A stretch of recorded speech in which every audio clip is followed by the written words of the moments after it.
Welcome to another Wednesday Dipshit Files here on the SKATCAST Network. I'm Mr. Scriptkeeper. And I'm Mrs. Scriptkeeper. And this is episode 41, right? Hello. Yes, it is. Yeah, and what the fuck is it? Beast of Bray Road? Yeah, we're talking werewolves today, bitches. Oh, that's what it is? Is a werewolf?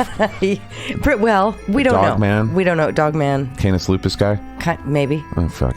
All right, well, let's talk about werewolves on the other side of something that's here. Sounds good. Boom.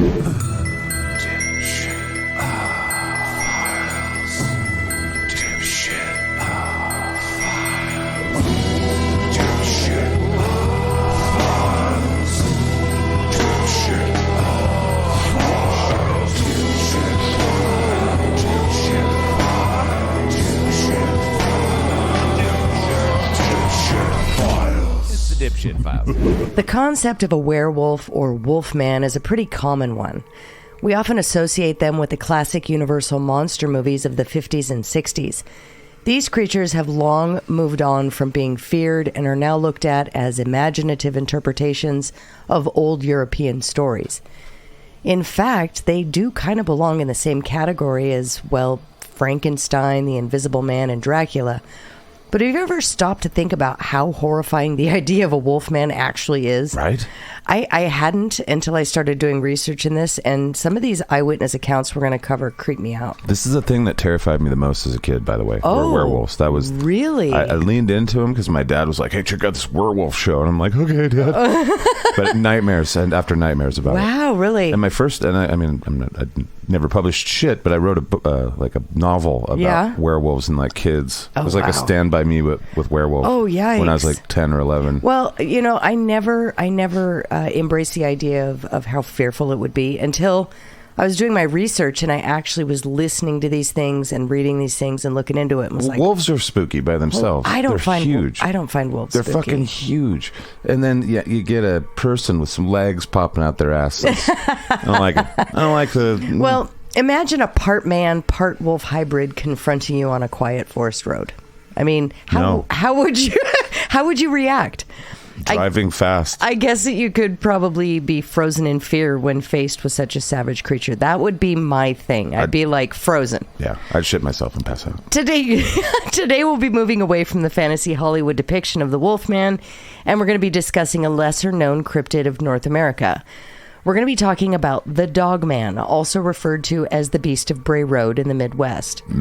Today, I'll share a bit of history with regard to this creature and cover some eyewitness accounts and take a deeper look into the habits and common traits in each of these accounts. But before we begin, let me simply touch on a bit of information with regard to this creature for those who may not be familiar with its history. Never heard of it. Well, I heard of it, but don't know shit. Fill me in. The man-wolf, the bear wolf, the indigenous dog man, is said to be around 6 to 7 feet tall with gray and brown fur. Its face resembled that of a wolf with shiny yellow, red, or blue eyes and pointed ears. Its body, though furry, kind of looks like a muscular man. The creature is said to run and walk on all 4 of its legs or just its hind legs, and has been seen sitting on its haunches and kneeling like a man.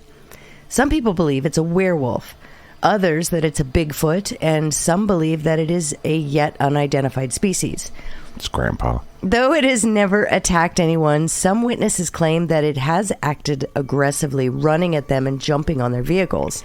Some researchers consider the Beast of Bray Road to be identical to a kind of Wisconsin Bigfoot that locals call the Bluff Monster or the Eddie. Oh. Others, including many Native Americans, believe it to be the wendigo, which has often been seen in Minnesota.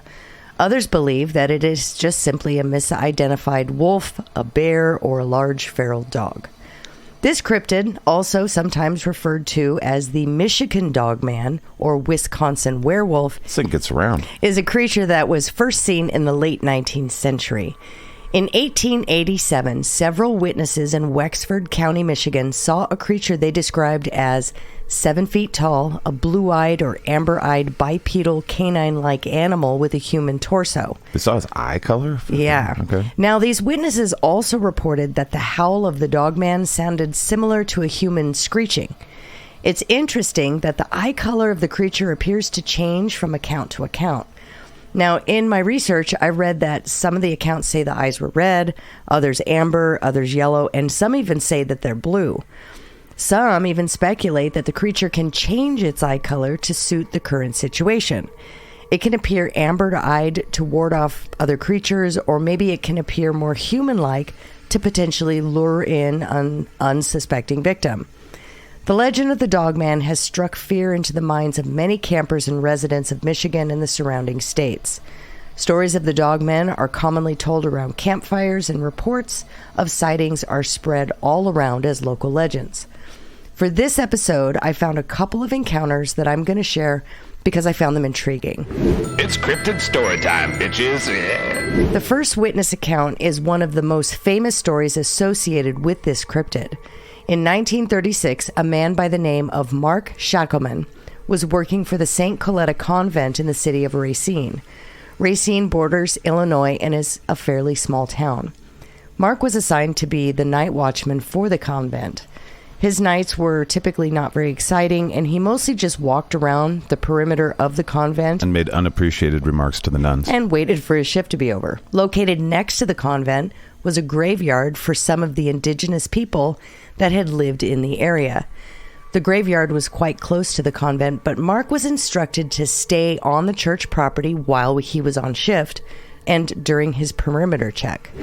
One night, Mark was walking around the graveyard with his lantern when he noticed something kneeling over one of the graves. Holy shit. Not wanting to leave the grounds of the church, Mark tiptoed to the edge of the perimeter and tried to get a closer look at who or what was next to the grave of this indigenous person. It's best if I sneak up on it. As his eyes began to focus in the dark, Mark's heart dropped. Oh, fuck. Because he could clearly see what looked like a tall creature with long dark fur and claws scratching at one of the graves.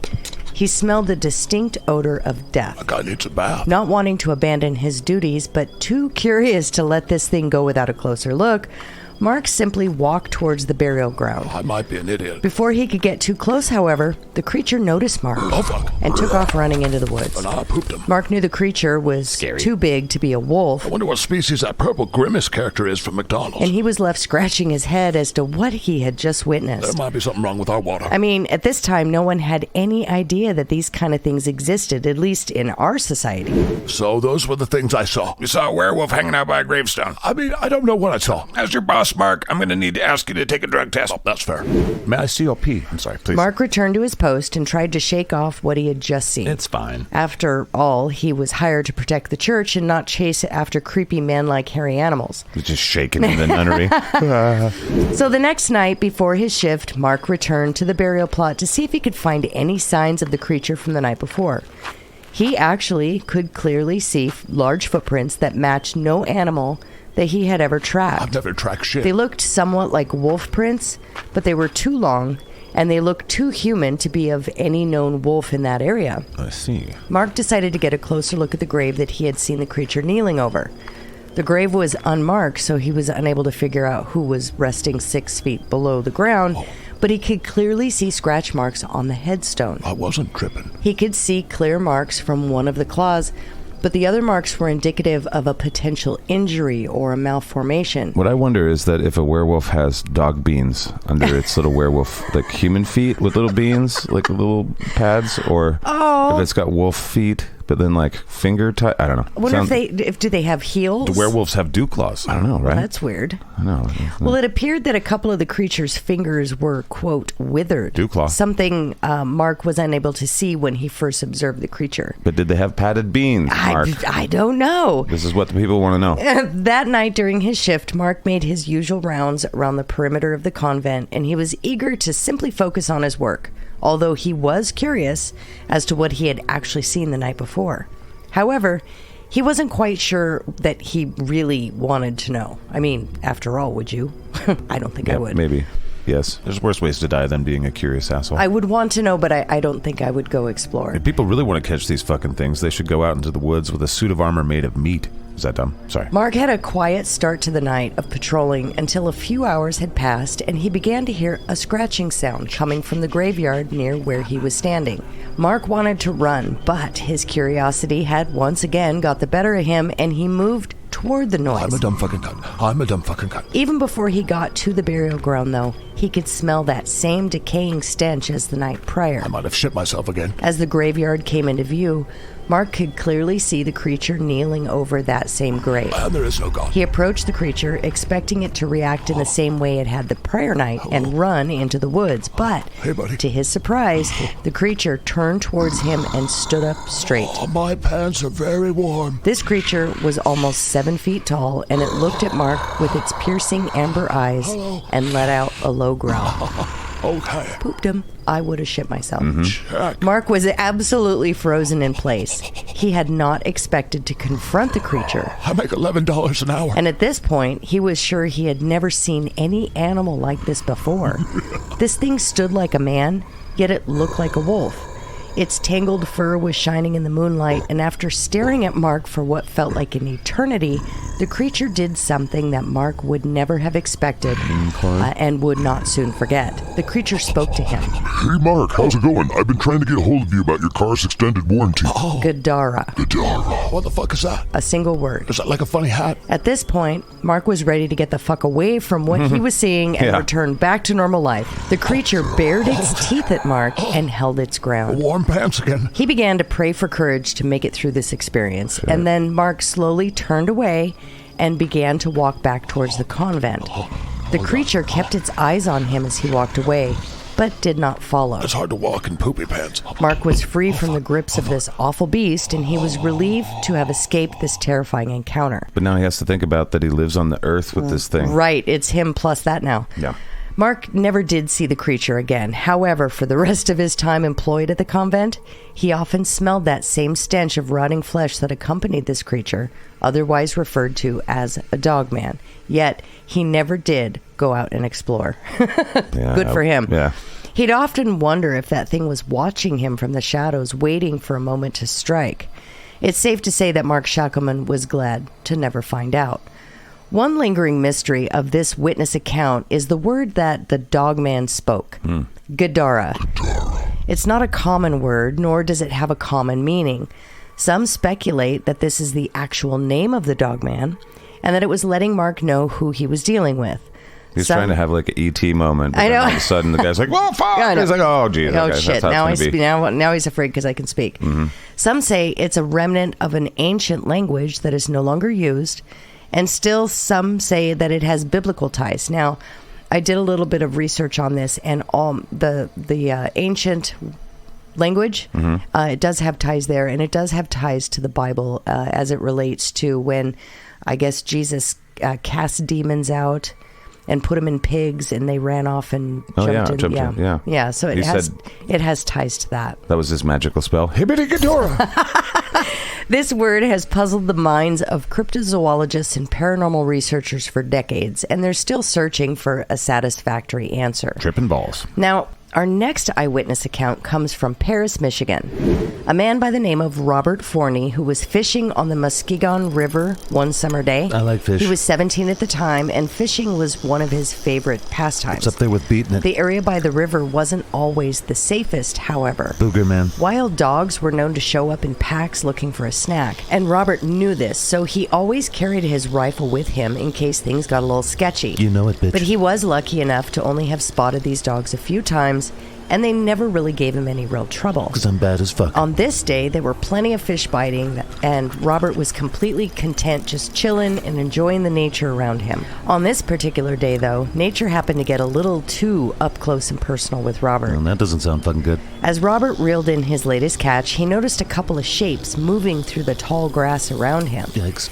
He put down his fishing rod and reached for his rifle. Oh, fuck. His instincts would prove to be on point as soon as he saw the pack of wild dogs creeping out of the tall grass. Who let the dogs out? The pack began walking towards him, growling as they advanced. Robert then fired a warning shot in the air, hoping to scare them away. Go on, get out of here. There were 6 dogs Definitely want to spay and neuter your pets. that came out of the grass, and all but one of them fled at the sound of the rifle. Oh, good. The remaining creature Oh, fuck, not good. stood its ground only 10 feet away from Robert Super not good. and just stared at him. Hello. Robert was surprised Yep. that what he was seeing. Yep. It was Fucked up. then that he noticed the creature was much larger than any of the other dogs One of these things is not like the other. and seemed to have no fear of the weapon held in Robert's hand. Well, that's fucking fucking great. And he also had an luminous red nose, which would come in handy later. Then, the creature smiled at him. I got goosebumps on my eyes now. What the fuck? Right? Robert froze as he stared at the creepy wide grin on the beast's face. He'd never seen a wild dog do this before. But I did see it once in a zoo by a professional dog. And the piercing blue eyes of the animal stayed trained on him as he readied his gun again. All right, motherfucker. Robert mustered up the courage to fire another warning shot. This time the creature turned and ran. That's right, bitch. Humans rule. As he watched it move away from him, Robert saw that it did not move on all fours, but instead it ran away bipedally. Or like on two feet, like a man. I probably should have killed that thing in the name of science. Robert got it right that day. Some might even say he was lucky. I mean, after all, had he not brought a weapon with him, werewolf poop, his day may have ended quite differently. He never did see those creatures again, and he counted himself fortunate for that. Fuck nature. One commonality between both of these accounts that we've discussed today was the creature's desire to stare down the witness. Look me in the eyes, bitch. It almost always seemed to be taunting them. Because it could smell your fear and poopy pants. It's unknown why this creature chooses to observe its potential victims. Perhaps the creature's deciding whether or not to reveal itself to the individual. The creature spoke to Mark Shackleman, but did not exchange any words with Robert Fortney. It's been speculated that maybe the dog man is more human than we know. More human than human. More human than human. The next account is a rare case in which a photograph of the creature was allegedly taken. Okay. The year was 1961, and the witness of this incident has chosen to remain anonymous for unknown reasons, but I can guess why. The witness lived in the town of Big Rapids, Michigan. He was also a night security guard, much like the subject of our first account. But this witness was the night guard for a manufacturing plant right across the street from his own house. A cannery, not a nunnery. Both the witness's house and the manufacturing plant were located right next to the Haymarsh State Game Area, a location occupied by several varieties of large animals. Perfect food source for a large apex predator, right? Yeah, I think. Well, one night, the witness heard something making noise by the chain link fence surrounding the game area. Thinking it was an intruder, the witness grabbed his gun for protection and went to investigate the threat. He was shocked by what he saw. Instead of seeing a man or a common game animal, the man saw a 6-foot-tall grayish-brown canine walking upright in his driveway. Yikes. Recognizing that what he was seeing was something truly unbelievable, he ran back indoors to find his camera, hoping to get a picture of the creature. Then he found out he was tripping balls. Right. When he returned, the creature had moved out of the driveway and was into now flying on a unicorn towards the sun. and into the dark street. Although he could barely see the creature, the witness was able to capture a few photos of it passing underneath a street lamp. The creature seemed to either have not noticed the witness or just chose to ignore him altogether. Either way, I'm sure he's thankful he didn't have to encounter with this thing. Yeah. The alleged dog man ran off into the night before the witness could capture more footage, but the few photographs that remain allegedly capture a bit of what the dog man is supposed to look like. While the photos are blurry and hard to make out, you can clearly see the image of something large roaming the streets of Big Rapids, Michigan. Dog man or not. Right. So in these pictures, it does look like, it looks like a Bigfoot under a streetlight to me. Really? But it's smaller than a Bigfoot. But yeah, it So does. just like a regular guy. Maybe a guy in a monkey suit? That could be. That happens all the time. All right, so our next encounter is remarkable, as it is the first time that we have ever heard the dog man actually stalking a witness over an extended period of time. Dun, dun, dun. This witness is also anonymous, and his account takes place in Grand Rapids, Michigan. The first time the witness saw the creature was back in 1988 when he was in elementary school. He was playing a game of hide and seek during recess time, something that he and his friends played almost every day. This sucks. The witness was tired of constantly being found first, so on this day, he decided he's going to bend the rules of the game a little bit. Yeah. And instead of staying on school property, he decided to head off into the woods next to the playground and hide far away from the rest of the kids. Fucking stepping it up. I know, right? He walked the woods for a couple of minutes until he found his way next to some train tracks by a river. Never find me. Now, certain that he would never be found, he just sat down to catch his breath and watched the river water slowly move past him. The witness began playing with rocks and sticks around where he was sitting, and he began to throw a few rocks into the river, enjoying the splashing sounds they made as they sunk to the bottom. I need Nintendo. As the young boy was about to throw another stone, he heard a massive splash just a little ways from him. What the fuck was that? Shocked and startled, he looked over to investigate the source of the sound. Hello? Seeing a nearly 8-foot-tall being bolting into the woods from where the noise came from next to the river. I'm moving to the city. And he was immediately tempted to just chase after it and kick its ass. Well, the witness described the creature as having dark fur and switching between running on 4 legs and 2. Now, That's not off-putting at all. This is an elementary school kid. Serious? Yeah. The description is also consistent with the other accounts that we've heard today. So, fearing for his safety, the boy took off running. Good job. After it. Just right after it. No, he ran straight home and into his bed. Okay. He didn't tell anybody about what he had seen until later on when he was an adult. And when he realized that those mushrooms that were growing on that cow poop were not for first fucking salads. Now, sure, he could be fabricating the whole thing, but what's his motivation? Money, fame, or power? I mean, he didn't want fame, that's for sure. No. And by this time, he was also more familiar with the wildlife around him and was certain that the creature he had seen in 1988 was not like anything anyone else had seen in that area. Okay. So when he came forward, what would his motivation be as an adult? Buck deal. He says the creature looked almost like a timber wolf, but was more humanoid and had much longer legs. More human than human. Sorry. Now, his second encounter with the dog man occurred in 2008, a full 20 years after the first incident.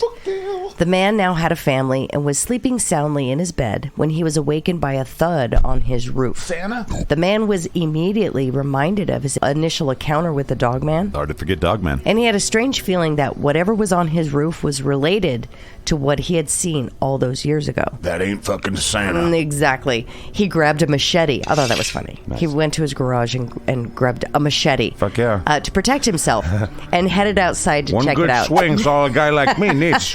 Yeah, but you need to be within striking distance. No thanks. As he walked out into his yard, indeed, the same creature that the man had seen 20 years ago popped its head out from the roofline and stared at him. Wendigo, the revenge.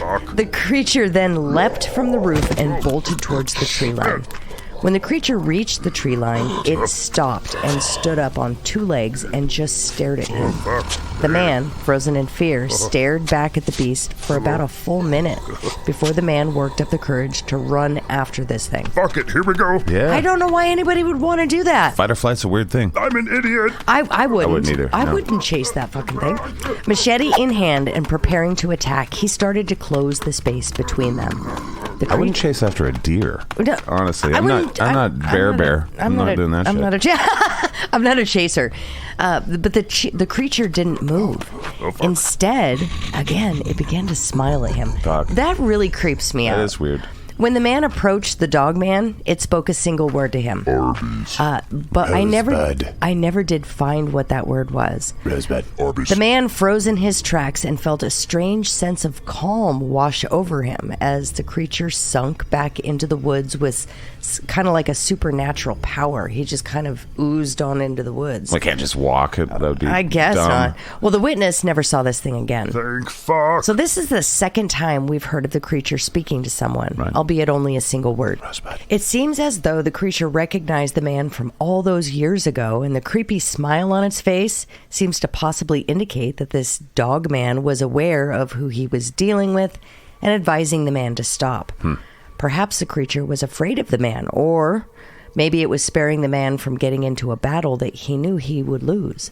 Either way, the dog man spoke again and ran off into the night. What about this? Hear me out. Okay. So the guy's Lay it on me. The guy's dad was into foresty woodland sex. Oh, no. And so they're basically, Brothers. half brothers. Oh, Jesus. Okay, sorry.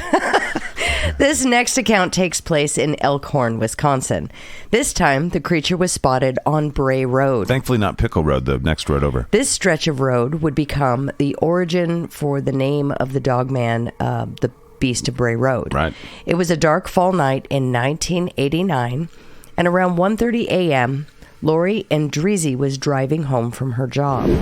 She was a manager at an Elkhorn lodge and often worked late nights. She'd gotten off her shift and was ready to be home and get some well-deserved sleep. She was tired. She was driving down this dark country road, blasting the car stereo to keep herself from dozing off at the wheel. Well, then she spots something unusual on the side of the road. Oh, shit. Lori only occasionally saw deer on Bray Road and was taken by surprise at the sight of such a large animal. What is that? She had driven this route hundreds of times and had never seen anything so large or remarkable. It's huge. However, this night would be different. Turning my music She down. slowed down and grew closer to the creature. Trying to figure out what she was actually looking at, she could only really point out its short, pointy ears. Potentially cute. The creature was facing away from her and was kind of kneeling down, so she couldn't quite grasp the size of the animal. And then just to say, she's like, did I just walk through wardrobe? Am I in Narnia? Am I in Narnia? As Lori grew even closer, however, the creature turned and showed its face. It looked like a canine. She's like, I'm definitely in fucking Narnia. But it didn't look like any dog or wolf Lori had ever seen. Lori could see that it had long claws at the end of its hands. It looked to be about maybe 7 feet tall and was larger than any animal she had ever seen, let alone just on Bray Road. Lori was expecting this thing to run away, as any other wild animal would have when it's caught in the headlights. But instead, the creature stared directly into her eyes from the other side of the windshield. Fuck my life. Lori stated that she got chills all over her body. Although she knew she was looking at an animal, her brain couldn't comprehend it. Dude, if a raccoon did that to you, you'd be like, I shit, know. fucking raccoon, ah. She couldn't help but feel that there was something distinctly human about its eyes. She also felt there was something demonic about the creature staring her down, and she just felt that she needed to get away as fast as possible. Fuck this shit. Evidently, this wasn't a case of being scared of something we don't understand. She genuinely felt the presence of what she said was evil emanating from this thing. As she drove away from the dogman, she noticed that it was carrying roadkill in its hands. Yikes. In Little snack. its hands. It's a little snack. Lori drove away and did her best to completely avoid Bray Road. Bray Road would also go on to become notorious for sightings of the dogman and would later give the creature its infamous name. So Lori reported the sighting to animal control. But she And they're had, like, nope. she had no idea how to describe the creature that she had seen, and there was no checkbox that even remotely came close to an accurate description. Right. So Lori would go on to file a report as having witnessed a werewolf. Yikes. The animal control officers laughed when they saw the report come through. I mean, what would you think? Probably meth. I would have giggled too. Yeah. They had seen a lot of crazy animals in their day, but they assumed that the report sitting on their desk had to be a joke or maybe a prank. However, they weren't laughing anymore when they saw many, many other werewolf sightings reported over the next several years. And the Animal Control Division kept careful watch over Bray Road and the surrounding woods because now it was turning into something far more serious. To this day, they never have spotted the elusive beast. Dogman sightings are still reported in the area to this very day, and the road has become infamous for the horrific tales that accompany the seemingly innocuous stretch of forest in Elkhorn, Michigan. That's because the crossroads, the Johnson Road, it wouldn't be as good. The Beast of Johnson Road. All right. Now, our final eyewitness encounter is the most recent encounter of this group. Duluth, Minnesota is a town just outside the border of Wisconsin. It sits on the west side of Lake Superior and is your average Great Lakes town. Our last witness also wished to remain anonymous. I want to be part of your show. On November 7th, 2016, this person was driving down Maple Grove Road. It was another dark and cold night, and Maple Grove Road lay just on the border between the residential and rural areas of Duluth. Our witness was just out for a drive listening to the radio when she saw something walking underneath a lamppost on the side of the road. Curious as to who or what the figure was, she slowed down and tried to get a closer look.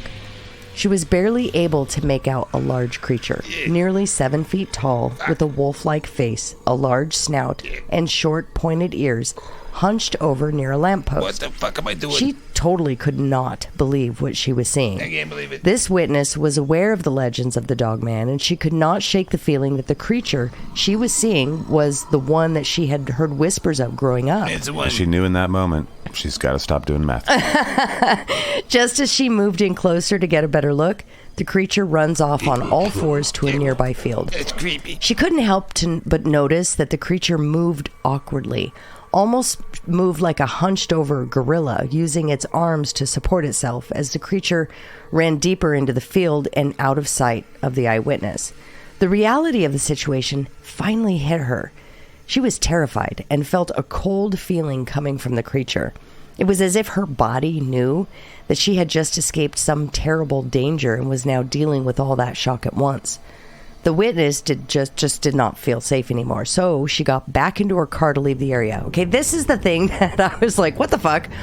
Why would you ever get out of your car after seeing such a thing? I know. That is beyond me. Even if it's a squirrel or a raccoon that gives you the stink eye, it's like, yeah, I'm just you staying in the car. You don't get out of your car if there's a gorilla loose. I feel like you drive around, get away from the gorilla. She got back into her car and she drove to a well-lit gas station and called her husband. Okay, she figured it out. Yeah, she could feel that she was being watched, almost stalked by someone. And the gorilla was in the backseat. And she was not eager to find out who it was either. And he had a hook in his hand. Remember the hook part?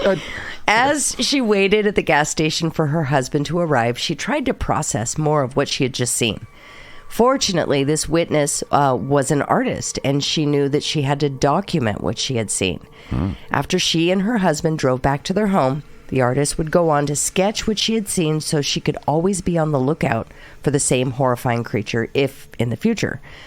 The fear that accompanied the creature was something that she had never experienced before. She stated that she could feel a physical shift in the air after seeing this thing. She would go on to describe this feeling as, quote, a thick black sludge hanging over her as she sat in her car at the gas station. She felt as if she had experienced something unnatural, something terrifying, as she never wanted to see it again. And then she looked over in the passenger seat, and there was Pinhead. And it was like, whoa, God. This is weird. Luckily, she would never come face to face with this thing again, but someone close to her would, and would share their own story of their experience. Now, I'm sorry, this whole thing reminds me of like Jaws: The Revenge, where it's like the shark remembered him from the first or second movie, and the fifth one, and it's just like, well, speculation. I love that. I love the idea Eyewitness that cryptids accounts would be like, speculation. I'm gonna fucking get that fucking guy. That fucking guy didn't give me the fucking treat that I wanted. I just wanted some fucking shit from his house, and he's like, fuck you. So I'm gonna get him. Fuck that guy. A cryptid with vengeance in his heart makes me happy. I don't know why. Now, after a few weeks of seeing the creature's strange face in her mind, this witness decided to tell her family about her experience. She knew she might sound a little crazy, but her family loved her and she knew that she could trust them. So she shared her story with her family, describing the creature in as much detail as she could. And then they kicked her out of the family. When her sister chimed in with a story of her own. Not to be outdone. Turns out her sister said that She's she like, waited till you hear my story. It was 12 feet tall. It had fucking antlers. And it had yellow eyes, Susan. Turns out her sister said that she had seen the exact same creature years earlier. But taller with antlers. When the entire family lived under the same roof. She said that she was up late one night and everybody in the house was asleep. She was getting ready to head off to bed and her eyes kind of wandered to the windows looking to the backside of the house. Here's Wolfie. That's when she noticed two red dots in the distance near the tree line. Oh my. Although the sight of the two red dots made her uneasy, she continued staring at them to try and figure out what she was looking at. Snipers. She thought maybe her brothers had left something in the yard that caused a reflection of some sort, and she was getting scared for nothing. I'm sure it's nothing. So as her eyes began to adjust to the darkness in the room and the darkness outside, she noticed that those two red dots were attached to a much larger, shadowy shape. A large creature. She was seeing the exact same creature that her sister would describe years later, and as she looked at this thing, it just stared back at her. Okay, real quick. Red, luminous eyes. I mean, does it have like a battery pack in its I don't know. biological body? So many cryptids are that way. I know. I guess it's a moonlight Well, the bouncing off there. Mothman is supposed to have red eyes too. That makes more sense if you're like into being Hollywood scared. But it's like, Maybe, yeah. What animal in real life has Red some glow? eyes, There's probably glow in the glowing dark. red eyes? Probably in the ocean. There's some glow in the dark eyes. I'm Maybe. sure there are, but fuck. Well, so as we have heard in many of the accounts covered, the creature seems to size up its prey before it does anything. The sister stared at the creature for what seemed like several minutes, paralyzed with fear, hoping it would eventually run away. Fortunately, it did eventually back away from the house and disappear into the tree line. The sister would never see it again, although she's always watching for the return of the creature. Now, the most recent one, the first sister, this was in 2016, and evidently since 2016, she hasn't seen anything. So when I say she's never seen it again. Right. Well, she hasn't seen it in the past, what is that? 5 years? Okay. Yeah. So anyways. Well, there's COVID and stuff. Yeah, and it's, gotta stay inside. Yeah, wearing a mask. You can't see its face. It's like, it looks like a wendigo, but maybe not. It's just Tim. These two accounts also share an eerie similarity to other sightings. The dogman, of course, seems to stare down its victims. So is this potentially a defense mechanism? Maybe he's frozen? Is it an act of aggression? Perhaps all the accounts listed today are just a few of the lucky ones that have escaped with their lives, maybe. Could be. Also, what about the eyes? Could this potentially be the eye shine of a nocturnal predator? Yeah. But it wouldn't shine red. No. I've seen green, blue, white, Right, what yellow. dogs do in pictures. Yeah, and shit, yeah. So anyways. I guess I've seen red eye, photos. In a but photo? Not out in the wild. Right. Yeah. Well, So tell me, what are your thoughts on the dogman? I was terrified of the Wolfman back in the day. But let's talk more about it on the other side of this thing for the conclusion. Okay. Let's hear some final thoughts from our dipshits on today's story. Yeah? Well, thank you, Mrs. Scriptkeeper, for a trip down Bray Road. And not you're Johnson welcome. Road. We didn't go Johnson No, Road. Johnson, that wouldn't be nearly as interesting as Bray. But they had also sightings on Johnson Road. Did they? But I guess. And Smith? I mean, And A Street. yeah. First Avenue. Yeah, the Bray Road was just the cool sounding one, but the whole area apparently has animals. Well, all right, so no, I don't believe in any of that shit. I do believe that there's weird things on the planet that we haven't found yet, but I think we're pretty diligent about finding most of the mammals, including Bigfoot. There's probably no Bigfoots out there either. Well, I found this topic interesting because of the eyewitness encounters. I don't lean towards the possibility that this thing exists, though. I can't. Right. It's just too fantastical in my brain. But I do kind of lean towards a combination of two things. The sex with the animal that went. Yeah, that. Well, okay. So three things. Okay. One is a misidentified animal. Right. I It's think got the mange or something. But I also think that a lot of this has to do with fear, people's fear. Yeah. We see things, just as an example, I forget what it's called, when you see faces and things in patterns. Yeah. Clouds, fucking tiles, all that shit. Yeah. Well, I think individuals get creeped out, and we've kind of all been in a situation. We're in a perfectly recognizable, safe environment, but we feel creepy for some reason. Yeah. And when you allow yourself to get creeped out, shit looks weirder than it really does. If you're feeling a little insecure human on a dot in the fucking vacuum of space, you're like, oh God, that thing's looking at me. Things are scary. Exactly. I'm going to die.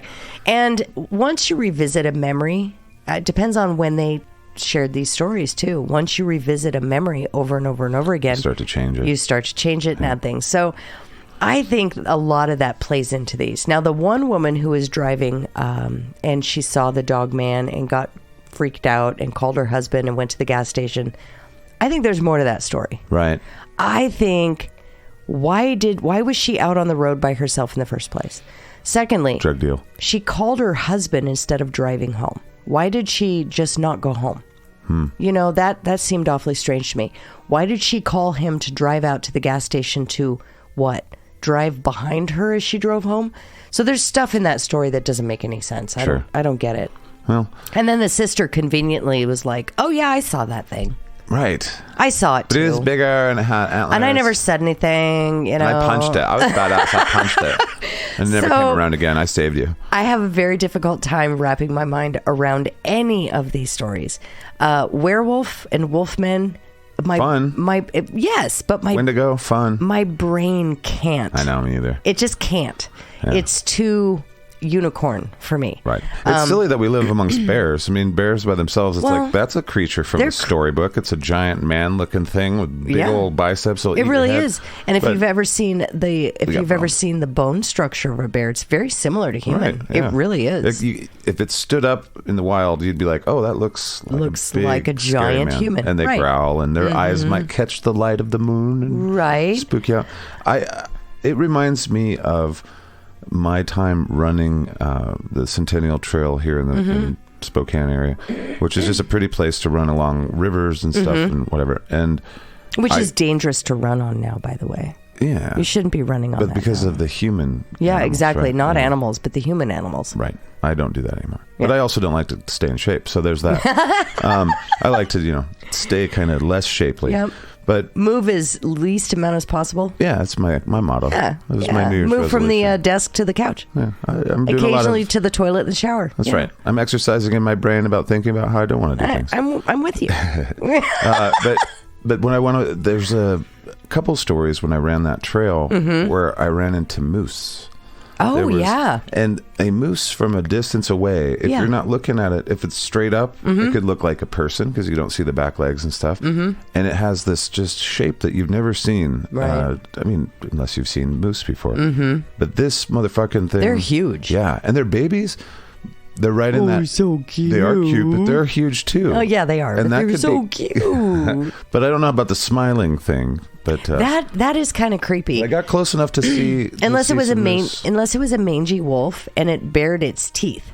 Sometimes when a dog bares its teeth at you, it can look like it's smiling. Right. I would never mistake bared teeth for a smile, though. Because you hear the Well, yeah. I just wouldn't. I wouldn't mistake They usually that. growl and Yeah. I mean those teeth aren't like smiley happy teeth. No, the only time a dog looks happy and smiley is when it's laying on its back. Yeah, upside and down, it's and upside it's- down, yeah. and its lips like fall open, and they look like they're smiling. That's the only time. Can you imagine a werewolf has this Well, chasing no. after you? There's some dogs Falls over and is that smiling. pant where they open their mouth and they stick their tongue out and It they're looks panting and they yeah. look like they're smiling. Labs. Yeah. All labs look like they smile all the time. Yeah. Yeah. But not a wild wolf dog animal. Right. Well, fuck. Yeah, so I don't this know. is reason number 674 to stay the fuck out of the woods, as far as I'm concerned. Oh my god! None of these people were in the woods except for that kid. I know, but close enough to the woods. Like we're close enough to the woods, I'd say. This is close enough. We don't have any woods. I What are know. you talking about? Perfect. Oh my god! Dozens of miles from the woods is where you should be. Wrong. If you don't want to be eaten by bears or wendigos No. or whatever, the I sex wanna live- baby of a I human wanna- slash winder wolverine or I whatever. want to live right at the tree line. That's where I want to live. That's where all these bad stories happen. I don't care. When I wrote that little werewolf story, I don't- That was the backyard. They're like in that behind Yes. where I mow the lawn. That's what I is want. Fucking scary town. That's what I want. Scary town in my backyard. I've always wanted that. Well, that's why I wrote it like that, was to be scary. Of course, I marry a lady that's like, let's have the scary moments that you don't want. I don't give a fuck. Fuck the woods. I'll get a flashlight and a gun, and I'll get that wendigo. You won't need a flashlight and a gun. My goodness. What am I supposed to use? I can't beat it to death with my dick. I mean, I'll try. Why not? I'll try. Yeah, Why not? Right? At a girl. Well, that 27 pounds of swinging That's pain right. right there. Take that, you fucking weird cryptid cunt. all right. Use it like what are those, javelins? Shit, yeah. All right. Well, I feel like we explored that quite a bit. Did you leave anything on the cutting room floor? I did. Was there any stories that? Yeah, I picked the ones that had the most detail. So there was a couple. So these are the best there were, huh? Kind as of. far as like That all the evidence. that I could find. Yeah, they Yeah, were good. There was a couple that there was, of course, you've got your nighttime parking teenager stories, Right. which I never believed those. Right. Your drinking episodes. There's episodes where this thing ran out in front of them and like jumped on their car. Tight. But yeah, I left that stuff out. I tried to pick the ones that were potentially the most credible, even though they Right. weren't. I know. Yeah. Fucking- Yeah, I There's don't know. no werewolves out there, as far as we can tell. Well, you know what I do find interesting is this isn't in one location. It's like in one area on the map of the U.S. Right. So it's kind of widespread. Yeah. It's Minnesota. Yeah. It's really a Great Lakes area, it seems like. Yeah. Well, See, maybe that's why Minnesotans punch so hard. It's because they got wendigos in them woods. And they're like, oh, shit, wendigo. It's like, I ain't worried about a man. I punched a deer guy, a giant deer spirit in the woods. They lead with, They react. They react. They react with their left hand and the right hand, Boom. both strong, because wendigos come at you from all directions. I don't know. Wisconsin people seem to be very sweet. They are very sweet. Very kind. We know a few of them, but they punch hard. Yeah. It's the hockey and the cold It must weather. be, yeah. And the disposition The of hockey. wanting to live there. Yeah. All right. Did we explore our I think we did. I think Bray we did. Road? Yeah. Yeah. The Johnson Road? We went as far as we can. I think so. Now we're just getting silly. Squeezing out the rest We're getting silly at this point. All right. Well, thank you guys so much for listening. All these fucking weeks. We're in season 2 for SKATCAST and Dave and Angus. We've got a ways to go for Dipshit Files, but we're on episode 41. Holy shit. I know. 41 straight weeks of hanging out. Fun. Learning new stuff. Yeah. We've been grossed out. We've bringing been you scared. stories. We've been happified. Yeah, we've friendly laughed. Friends have been killing each Friendly other. friends are friendly as fuck. They are friendly as fuck. But thank you guys so much for making this fun. We're going to keep doing this. I can't wait for... We've got bonus stuff we're going to do this year for Dipshit Files. Yep. We've got some other ideas. Info@skatcast.com is how you let us know if you have any ideas, or let us know how we're doing, or if you just want to pat us on the back. Send me your cryptids. I want to know, what do you guys want to hear about? There's so many. But there's just so little information on so many of these. That's just it. Because like, this would be a lot of fun. I want to clump them together. Yeah. Maybe do 2 or 3 in an episode. Those are, I don't know. I think they're probably my favorite. I know they are fun. They're fun to research. They make me feel good. Although what's intriguing to research are the psychological cases. The family annihilators and the serial killers. They're intriguing. Right. But they don't leave me with a light spirit at all. No. Cryptids do. I know. It's I'm like, fun. Oh, yeah, it's fun. It's like, yay! People are probably UFOs too. high. Yeah, UFOs same. too. I like things that are kind of a little outside of our day-to-day normal shit. It's like, okay, that sounds better. Yeah. Fuck it. It's not a crackhead that's trying to beat you up for your wallet or whatever. Good. It's Right. a Sasquatch trying to beat you up for your sandwiches, because sandwiches are more essential than your wallet. Yeah, I don't know. exactly. Whatever. Thank you to our trusted triad. Don the Shitbox Wizard, we appreciate you so much, my friend. Chris the Discord Dookie Slayer in there boxing your asses in the Discord. And we appreciate you. Oh. And Bodie. Yes. Yes, we missed Taylor's birthday. Oh, yeah. Taylor Sullivan's birthday was last Wednesday. Happy birthday, belated. Yeah. I'm sorry I missed it. I think Dave and Angus gave her a shout out. I hope so. I hope so too. Well, she got a shout out on the Dipshit Files. A week late, girl. I'm so sorry. Well, that's Mrs. Quartermaster. And Happy birthday. Happy birthday. We appreciate you guys. And of course, the Quartermaster. Quartermaster, yeah. Always doing lots of stuff. He's got a couple things coming in the pipe. Mm-hmm. Also to the Godhead, just a little bit. But thank you for all their help. Of course, spreading the suck. We appreciate that because that helps us too. Mm-hmm. But smearing the scat is also a fun thing to do. Spreading the suck and smearing the scat. That just sounds so dirty. I know. We're like the stuff on the shoe or on the bathroom walls at the fucking truck stop that you really don't want to go into. Anywho, thank you to the Garbage Disposal and Alan for doing all the stuff he does so consistently. And if you guys are checking it out, he's got a bunch of really good recipes every single day to help along with you guys doing the hard as fuck or whatever. 35 hardest cunts. Yeah. Something like that. Yeah. But anyway, so thank you to all of you guys. Info@skatcast.com, patreon.com/skatcast. Yes. And then the merch store with all the Dipshit Files stuff is at skatcast.com. Yeah. I think I thanked all the folks. I think you did. I don't know. Thank you to all of our bosses at Patreon. Thank you for listening, you guys. It's been I can't believe how many of you there are and how this has grown. Fun. Yeah. It's really fun. And remember, don't be a cunt. Don't be a cunt. If you can, do your fucking best to not be a... Don't be a cunt. I have no idea where that I was singing a different verse. Yeah, I know. All right. Well, as always, we'll talk at you in the future. And it'll seem like a present. Bye. Bye.